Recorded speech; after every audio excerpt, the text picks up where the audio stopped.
do you think when you look at me? A woman of faith, an expert, maybe even a sister, or oppressed, brainwashed, a terrorist, or just an airport security line delay? That one's actually true. If some of your perceptions were negative, I don't really blame you. That's just how the media has been portraying people who look like me. One study found that 80% of news coverage about Islam and Muslims is negative. And studies show that Americans say that most don't know a Muslim. I guess people don't talk to their Uber drivers. Well, for those of you who've never met a Muslim, it's great to meet you. Let me tell you who I am.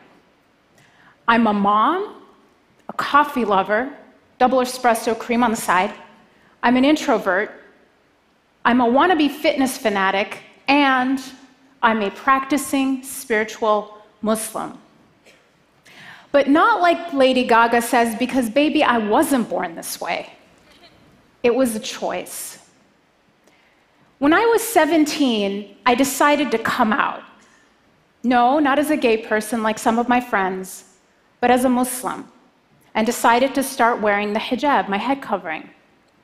My feminist friends were aghast. Why are you oppressing yourself? The funny thing was, it was actually, at that time, a feminist declaration of independence from the pressure I felt as a 17-year-old to conform to a perfect and unattainable standard of beauty. I didn't just passively accept the faith of my parents. I wrestled with the Quran. I read and reflected and questioned and doubted and ultimately believed. My relationship with God, it was not love at first sight. It was a trust and a slow surrender that deepened with every reading of the Quran. Its rhythmic beauty sometimes moves me to tears. I see myself in it. I feel that God knows me. Have you ever felt like someone sees you, completely understands you, and yet loves you anyway? That's how it feels. And so later, I got married, and like all good Egyptians, started my career as an engineer. I later had a child after getting married, and I was living essentially the Egyptian-American dream.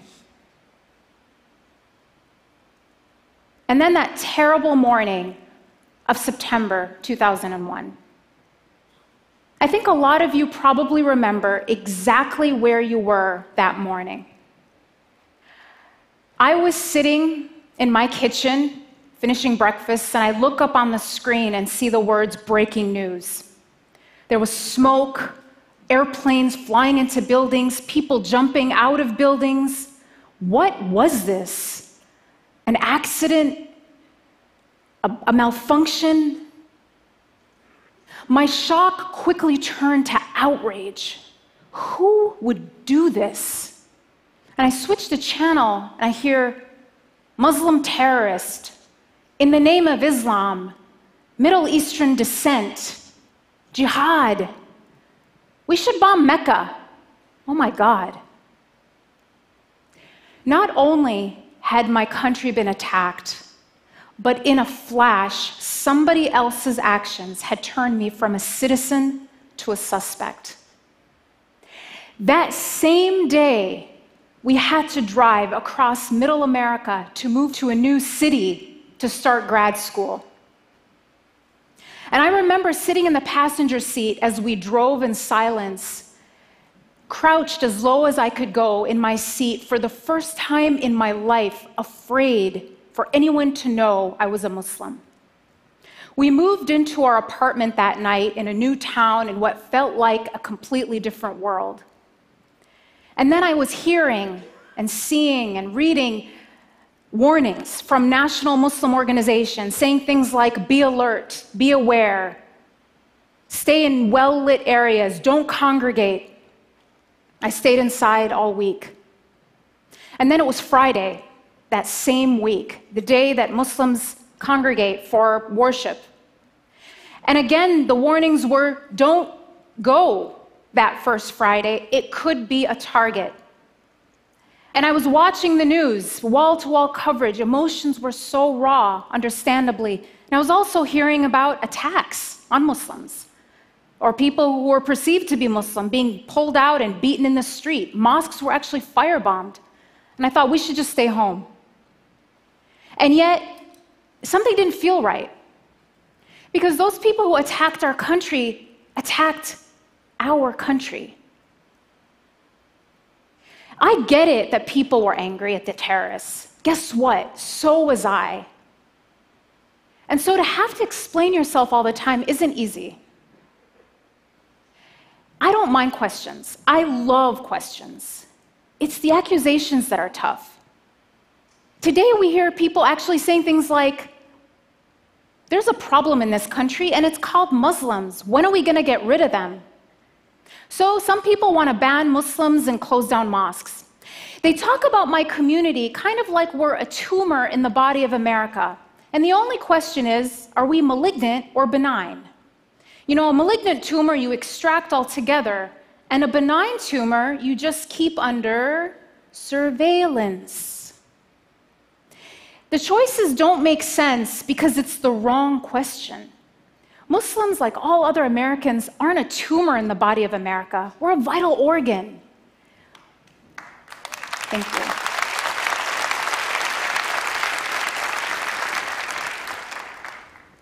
Muslims are inventors and teachers, first responders and Olympic athletes. Now, is closing down mosques going to make America safer? It might free up some parking spots, but it will not end terrorism. Going to a mosque regularly is actually linked to having more tolerant views of people of other faiths and greater civic engagement. And as one police chief in the Washington, D.C. area recently told me, people don't actually get radicalized at mosques. They get radicalized in their basement or bedroom in front of a computer. And what you find about the radicalization process is it starts online, but the first thing that happens is the person gets cut off from their community, from even their family, so that the extremist group can brainwash them into believing that they, the terrorists, are the true Muslims, and everyone else who abhors their behavior and ideology are sellouts or apostates. So if we want to prevent radicalization, we have to keep people going to the mosque. Now, some will still argue Islam is a violent religion. After all, a group like ISIS bases its brutality on the Quran. Now, as a Muslim, as a mother, as a human being, I think we need to do everything we can to stop a group like ISIS. But we would be giving into their narrative if we cast them as representatives of a faith of 1.6 billion people. Thank you. ISIS has as much to do with Islam as the Ku Klux Klan has to do with Christianity.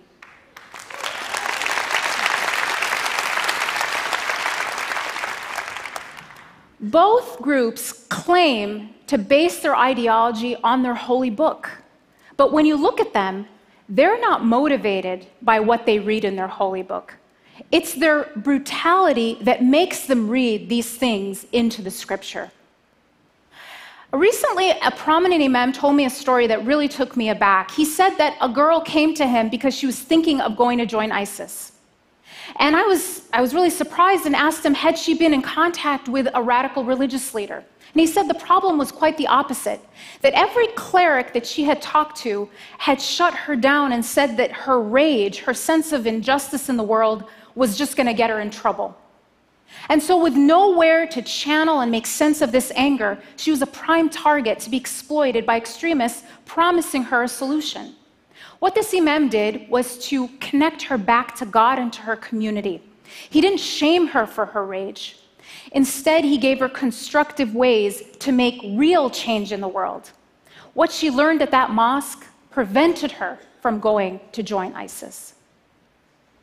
And I've told you a little bit about how Islamophobia affects me and my family, but how does it impact ordinary Americans? How does it impact everyone else? How does consuming fear 24 hours a day affect the health of our democracy, the health of our free thought? Well, one study, actually several studies in neuroscience, show that when we're afraid, at least three things happen.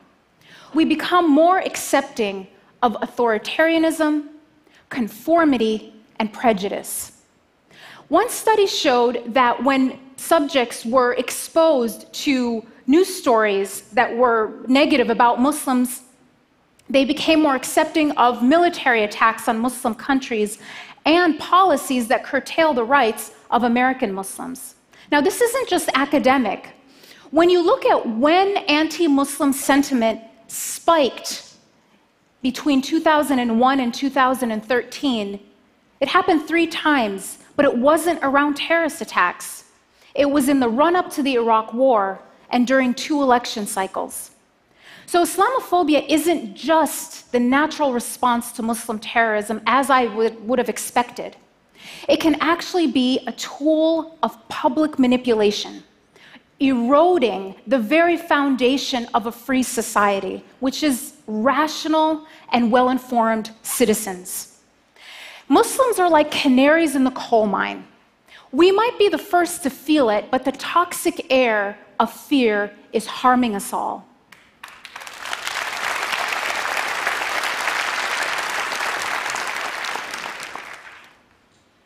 And assigning collective guilt isn't just about having to explain yourself all the time. Dia and his wife, Yusr, were a young married couple living in Chapel Hill, North Carolina, where they both went to school. Dia was an athlete, and he was in dental school, talented, promising. And his sister would tell me that he was the sweetest, most generous human being she knew. She was visiting him there, and he showed her his resume, and she was amazed. She said, "When did my baby brother become such an accomplished young man?"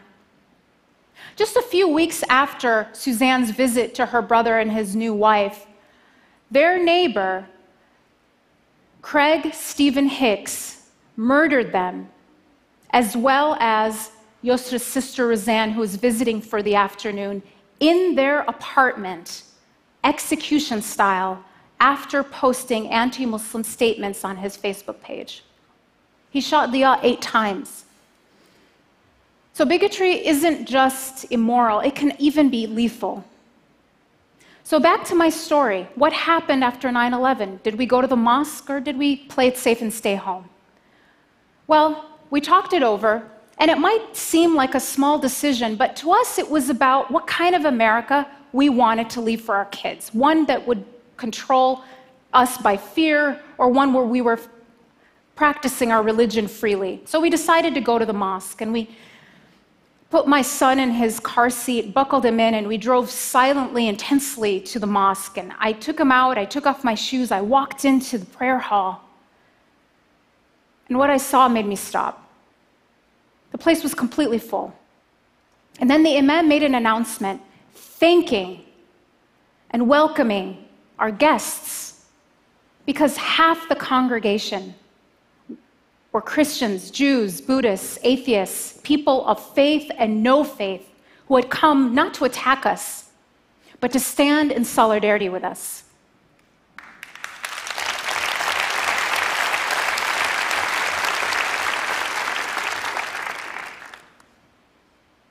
I just break down at this time.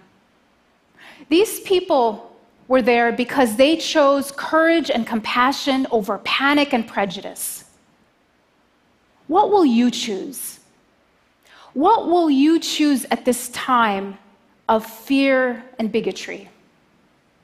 Will you play it safe, or will you join those who say, we are better than that? Thank you.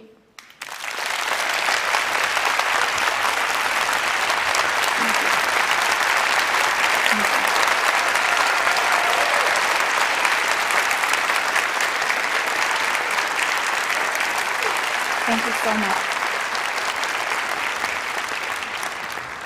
So, Dalia, you seem to have struck a chord, but I wonder, what would you say to those who might argue that you're giving a TED Talk, you're clearly a deep thinker, you work at a fancy think tank, you're an exception, you're not the rule? What would you say to those people?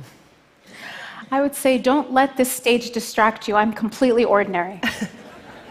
I'm not an exception. My story is not unusual. I am as ordinary as they come. When you look at Muslims around the world, and I've done this, I've done the largest study ever done on Muslims around the world. People want ordinary things. They want prosperity for their family, they want jobs, and they want to live in peace. So I am not in any way an exception. When you meet people who seem like an exception to the rule, oftentimes it's that the rule is broken, not that they're an exception to it. Thank you so much. Thank you so much. Dalia Mogahed. Thank you.